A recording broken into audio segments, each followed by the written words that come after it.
Hi, I'm Bill Moore, and I'm going to speak to you about caregivers.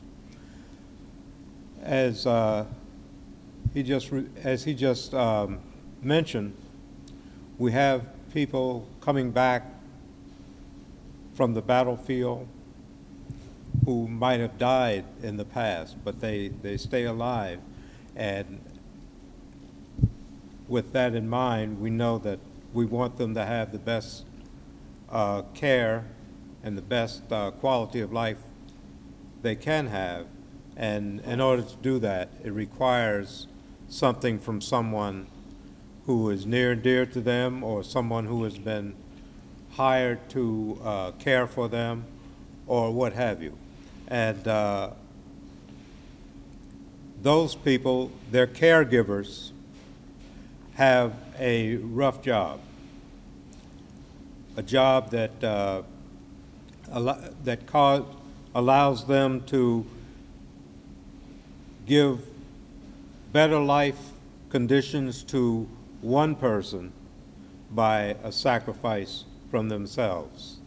I was asked to talk about this because I just lost my wife, who I was a caregiver for 21 years. And I want to tell you, it's a difficult job. It's a job that is harmful to you, hurtful to you, but a job that you love to do at any rate. The way the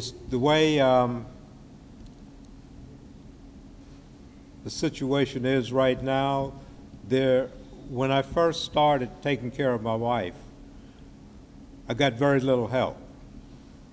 In the last 12 or 13 years, though, things have changed as a result of changes in the Disabilities Act, changes in the way the government sees married people. When my wife first became injured, we were seen as one person having two sets of assets, and because of that, we got very little help. But as things have changed, you're now able to separate yourself from the person who you're taking care of, so that they're seen as a separate individual from you and can qualify for the kinds of help that they might need. As a result of that, I was able to get help, which I could not get before. I was able to supervise that help. In other words, I could ask people who I wanted to work for me and be paid by the government or by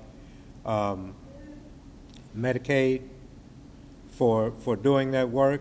And what that did was it freed me up to be able to rest and to do other things for myself and for my community and what have you. There is a lot of help for you if it turns out that you have to be a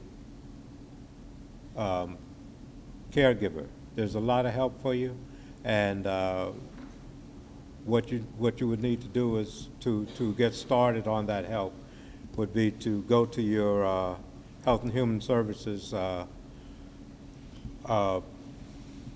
representatives and have them to get you started in that direction. Thank you. That's all.